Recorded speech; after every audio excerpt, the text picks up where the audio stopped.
ইতিমধ্যেই রাজ্যে ঘূর্ণাবর্তে বন্দি শীত। এবার সেই ঘূর্ণাবর্তের প্রভাবেই আগামী 24 ঘন্টায় রাজ্যের বেশ কিছু জেলায় বজ্র বিদ্যুৎ সহ বৃষ্টির পূর্বাভাস।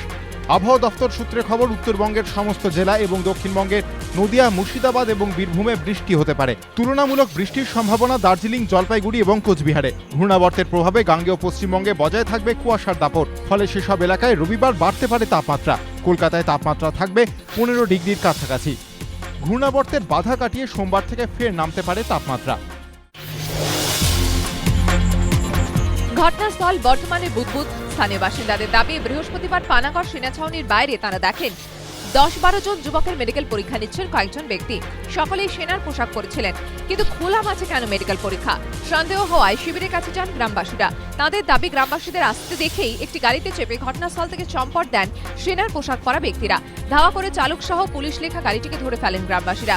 চালককে বুদবুদ থানা পুলিশের হাতে তুলে দেওয়া হয়। শুরু হয় তদন্ত। পুলিশ সূত্রে খবর, চালককে জিজ্ঞাসাবাদ করে একাধিক তথ্য মিলেছে। তার ভিত্তিতে বিভিন্ন জায়গায় তল্লাশি শুরু হয়।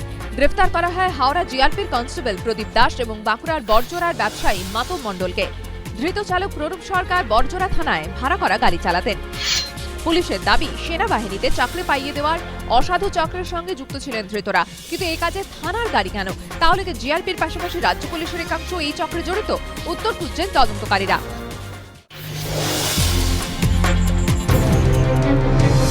অনিয়মের অভিযোগে স্কুলে তালা। পড়ুয়া অভিভাবকদের আন্দোলনের জেরে বন্ধ পঠন পাঠন। ঘটনাস্থল শিলিগুড়ি। সরকারি না বেসরকারি? শিলিগুড়ি হিন্দি হাই স্কুল নিয়ে এই বিতর্ক বহুদিনের। মাঝে মধ্যেই আন্দোলন হয় আর তার জেরে বন্ধ থাকে পঠন পাঠন। পড়ুয়া ও অভিভাবকদের অভিযোগ, যাবতীয় সরকারি সাহায্য পেলেও এই স্কুলকে বেসরকারি বলে প্রচার করে পরিচালন কমিটি। দেওয়া হয় না মিড ডে মিলও। সংঘাত চরম আকার নেয় শনিবার। অভিযোগ, সরকারি নিয়ম নীতির তোয়াক্কা না করে ছাত্রদের দেয় বেতন কয়েক গুণ বাড়িয়ে দেয় কর্তৃপক্ষ। প্রতিবাদে এদিন স্কুলে বিক্ষোভ দেখান হাজার খানেক পড়ুয়া। আন্দোলনে সামিল হন অভিভাবকরাও। কর্তৃপক্ষ তাদের দাবি না মানায় স্কুলে তালা লাগিয়ে দেন বিক্ষোভকারীরা। অভিভাবকদের অভিযোগ, সব জেনে উদাসীন প্রশাসন। বাস ভাড়া না বাড়িয়ে মালিকদের বিকল্প আয় বাড়ানোর কথা বলছেন পরিবহন মন্ত্রী। সেক্ষেত্রে বাসের গায়ে বিজ্ঞাপন দেওয়ার বিষয়টিও গুরুত্ব দিয়ে দেখছে সরকার। কিন্তু সেই বিজ্ঞাপন নিয়েই এবার প্রশ্ন উঠতে শুরু করেছে বিভিন্ন মহলে।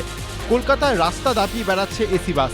দিন দিন এই পরিষেবার জনপ্রিয়তাও ঊর্ধ্বমুখী, যার বেশিরভাগই চলে পিপিপি মডেলে। কিন্তু সমস্যা দেখা দিয়েছে এইসব এসি বাসের বিজ্ঞাপন নিয়ে।